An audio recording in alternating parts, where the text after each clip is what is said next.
I have to fight Team Skull's boss, Guzma, for a final time, who like always leads with his Golisopod, so I lead with Sauron. I don't have to worry about first impression, because I expect it to go for the super effective Razor Shell, so I can outspeed with a full power acrobatics, getting it under half and forcing it to swap out thanks to the emergency exit. Guzma sends out his Pinsir, which misses a Stone Edge, which is lucky, and my Fire Punch does massive damage and gets a burn.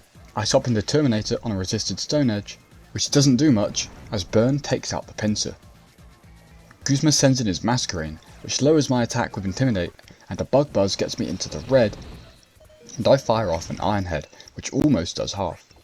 I swap into Jabber on a Bug Buzz, which does less than half, and I can take another Bug Buzz and go for a Gunk Shot, which is risky because of its low accuracy, but we hit and take out the Masquerain. Guzma sends his Golisopod back out, so I swap into Sauron, who takes the first impression, which does half, and on the next turn I can outspeed and take it out with an Acrobatics. Guzma sends out his final Pokemon Vikavolt, and I fire off a Fire Punch, which isn't able to kill, and I have to take a Thunderbolt, which I'm able to survive and finish up the fight with another Fire Punch, making for a non-eventful Guzma fight, despite the risks that I took. Pretty much straight after, I have to fight Mummy Lusamine, who has gone a bit crazy and erratic. To represent this, her AI seems to go for random moves, without much strategy. She leads with a Clefable, so I lead with Jabber, and I can outspeed and go for a Gunk Shot, which isn't the end of the world. If I miss, but I don't, I can cleanly take out the Clefable. Second in is her Milotic, which does scare me. A Hydro Pump does half, but I heal back up with a Citrus Berry. I have to resort to the tried and tested Toxic Stall, and on the next turn, I can stall with a Protect.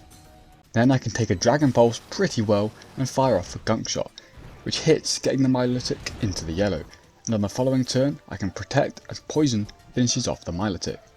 Lusamine sends in a Beware, so I swap into Killer Croc to get an Intimidate drop, as it just misses a dual chop. I double swap into Syndrome on a Stab Takedown, which does less than half, and on the next turn I can fire off a Psycho Cut for great damage, as Beware hits me with a Drain Punch, which heals it a little bit, but not enough to escape my next Psycho Cut. Lusamine sends in her Lilligant, so I swap back into Jabber on a Teeter Dance, which confuses me. I double swap again into Sauron on a Petal Dance, which does less than half, and after taking a critical hit Petal Dance, I can fire off a Stab Fire Punch to one-shot the Lilligant. Lusamine sends out her last Pokemon, Lopunny, which has all the elemental punches, and I don't have the health to stay in, so I swap into Killer Croc with an Intimidate, and annoyingly it goes for the super effective Ice Punch, which does a third. Next turn she goes for a weak Fire Punch, and I fire off a Brick Break, doing over half. I have to tag another Ice Punch, but I live and can finish up the fight with another Brick Break. Suck on that, Lusamine.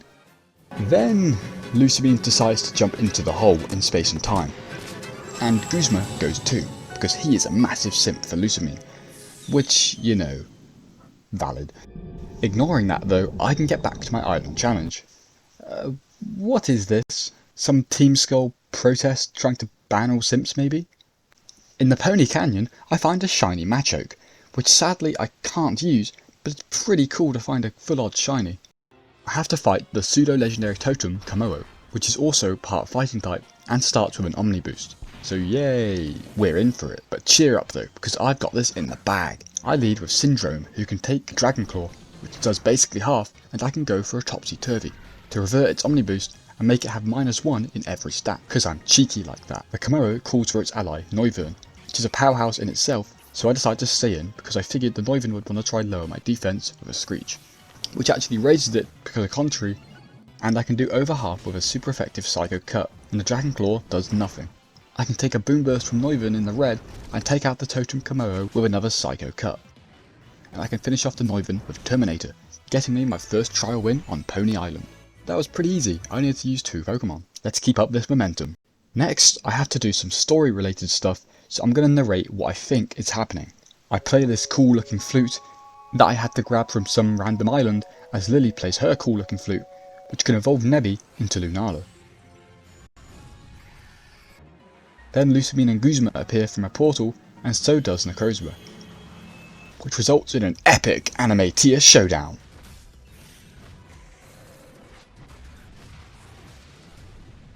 And then Necrozma devours Nebby, the Lunala, and tears into time and space happen all across the region. As different different Ultra Beasts start causing havoc, and we see all the characters fighting them off. I then have to fight the Dawn Wings Necrozma, which isn't that hard, and I have to Ultra Warp Ride to go fight Ultra Necrozma, which is one of the most broken and hardest solo Pokemon to fight in the whole franchise. With decent coverage and stats as busted as these, also being level 60 and gets boosted stats, this fight is always a pain. I decide to lead with Jabber to do what he does best, but first I have to take a Dragon Pulse, which leaves me on 1 HP. Thought I'd have a little more leeway than that, because that could have lost me the run. But I can fire off a Toxic and can stall for a turn with Protect, but then I have to swap out, so I go into Terminator, who can resist a Dragon Pulse but still gets me into the red. Then I can stall another turn with Protect. I have to swap again, so I go into Other Mother, who sadly can't handle a Dragon Pulse and gets sent straight to the morgue. And I can swap into Killer Croc and press Protect to win the fight, with a cheeky Toxic stall strat, because I don't really know how else to kill that thing. I return to the real world a hero, and everyone thinks I'm cool. Epic Games. Mina, what did you just hand me? I'm like a 10-year-old, I do not need this. After collecting all of the petals for this art project, is the final trial seriously just Mina's art homework? I have to fight the Totem Rabombi, which is a bug fairy type with stab moves for both, has Quiver Dance, and gets a double Omniboost straight away. How is this even fair anymore? But luckily I have a plan, and you guessed it, I lead with Syndrome again, so you know where this is going. But he is quad weak to bug, so I expect a Bug Buzz which can always take me out, but I hang on with a Focus Sash, and go for a Topsy-Turvy to revert its double Omniboost to make it -2 in every stat. The Rabombi calls in a Pelipper, which sets up the rain with its Drizzle ability, and I have to swap, so I go into Terminator on a resisted Seed Bomb and a Bug Buzz, which both don't do too much. The Pelipper sets up a stockpile to raise its defences, and I can go for an Iron Head on the Rabombi, which can cleanly take it out from full, which is just the most satisfying thing I've ever seen. And I can mop up the Pelipper with Jabber, which means I just completed my last trial. After waiting until Friday, I decide to go catch a Greninja through Island Scan, who I named LaFrog, from Flushed Away. Now, I'm ready to take on my final grand trial against the ground trainer, Hapu, and half of my team is weak to ground, so this matchup isn't the greatest.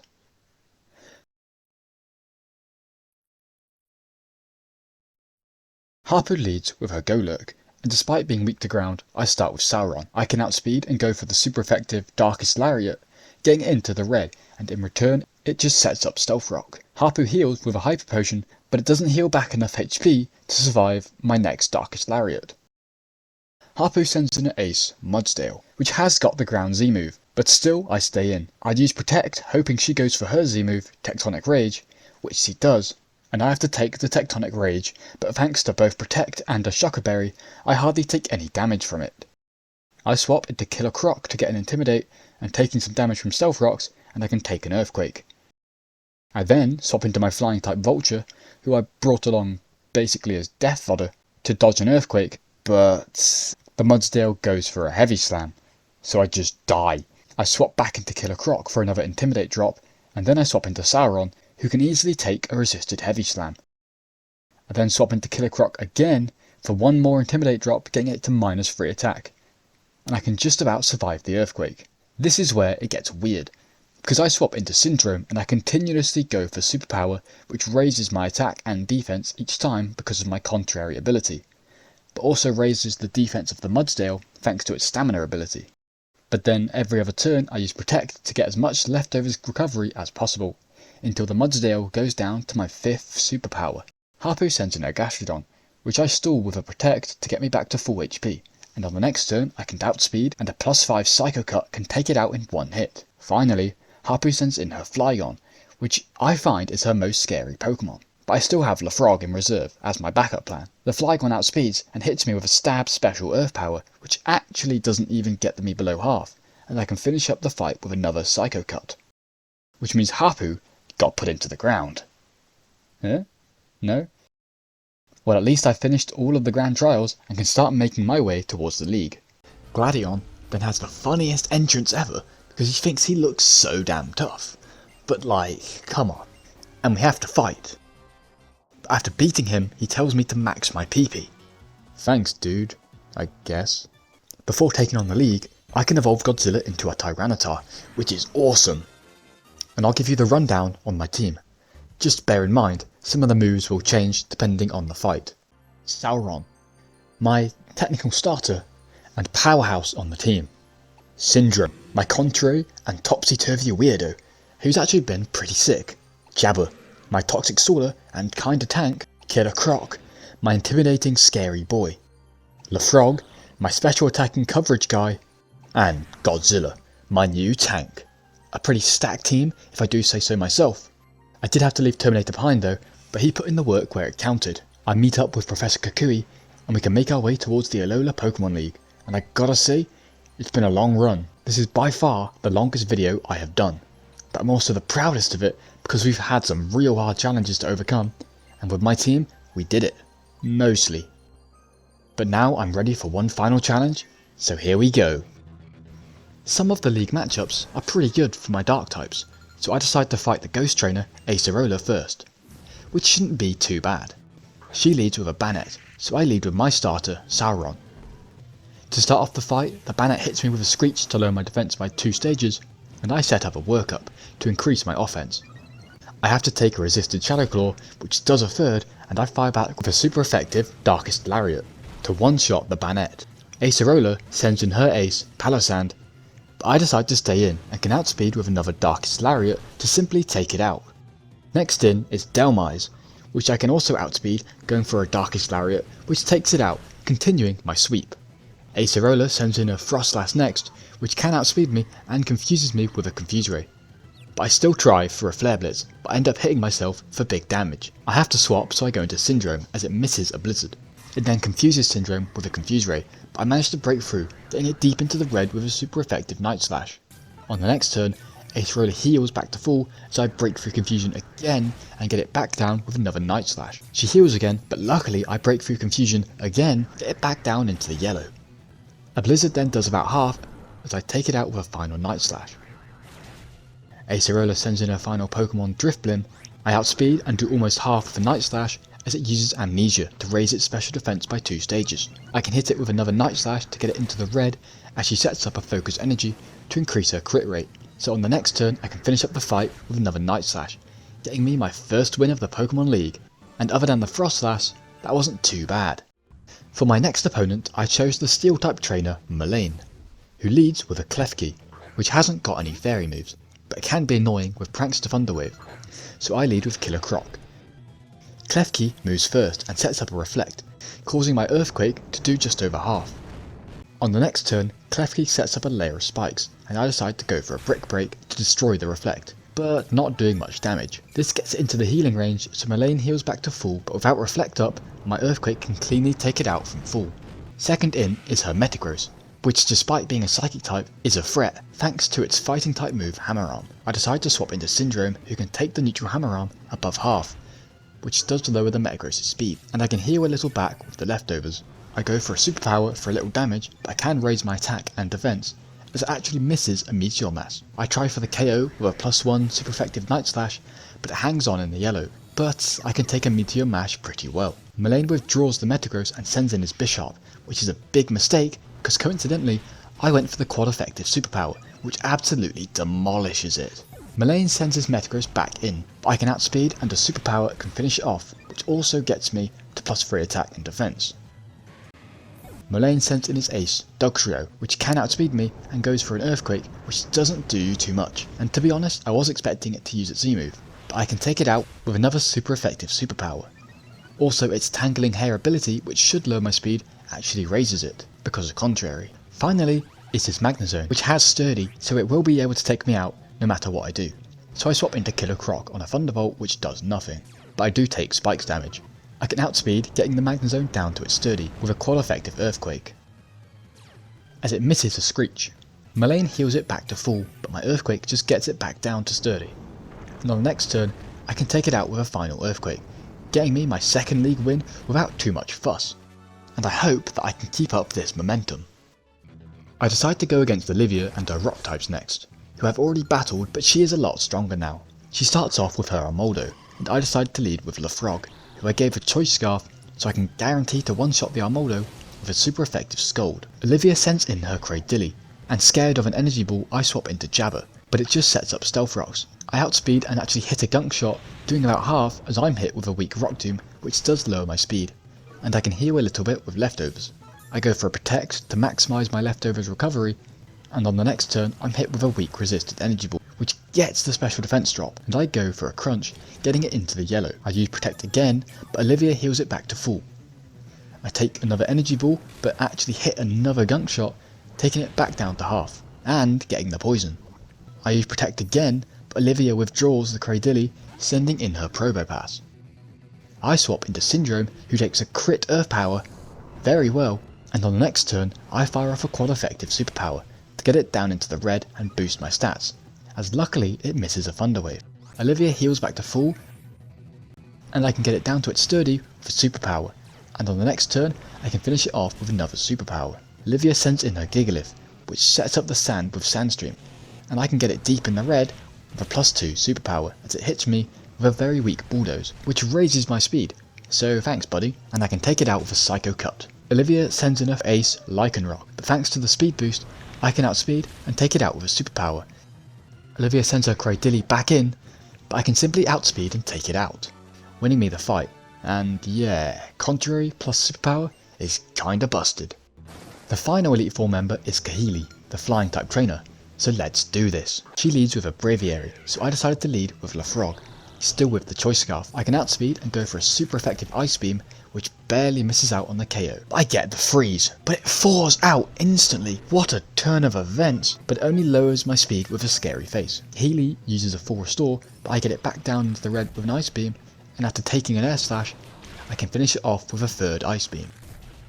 Kahili sends in a scary fighting type Halucha and hard pass, so I swap into Killer Croc for an Intimidate drop, and I have to take a super effective Flying Press, which still does more than half. I double swap into Syndrome, who can take a neutral Flying Press far better, and then the Halucha outspeeds on the next turn with a Flying Press, getting me into the yellow. But I use a super effective, odd incense boosted Stab Psycho Cut to cleanly take it out in one shot. Next in is Mandibuzz, so I swap into Godzilla for the first time ever and set up the sand, taking a resisted Brave Bird extremely well as it takes a little from Recoil and Sandstorm, as I can heal with Leftovers. The Mandibuzz uses Flatter to sharply raise my special attack, but confuses me, which is annoying, and I end up hitting myself. I take a resisted Brave Bird and break through confusion to fire off a super effective Rock Slide, getting it into the yellow.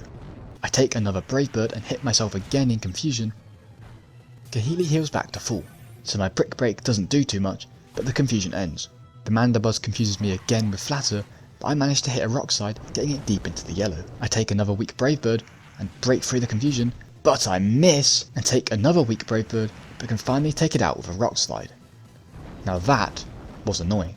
Kahili sends in her Ace 2 Cannon, which just lowers my defense with a Screech, and because confusion ended, I can press Rock Slide and just take it out. Finally, her last Pokemon is the Fire variant Oricorio, which uses a Tita Dance to confuse me, not again, and I end up hitting myself. I'm hit with a weak crit Air Slash, and hit myself again, so I swap into Sauron as it uses another Tita Dance to confuse me. Why? It then uses a Feather Dance to lower my attack by 2 stages, as I end up hitting myself anyway. A little risky, but I swap back into Godzilla to set up the sand, giving me a special defense boost so I can survive the Air Slash, and on the next turn I get my attack lowered with a Feather Dance. But I hit the quad effective Rock Slide, which is still able to take out the bastard Oricorio, winning me the fight.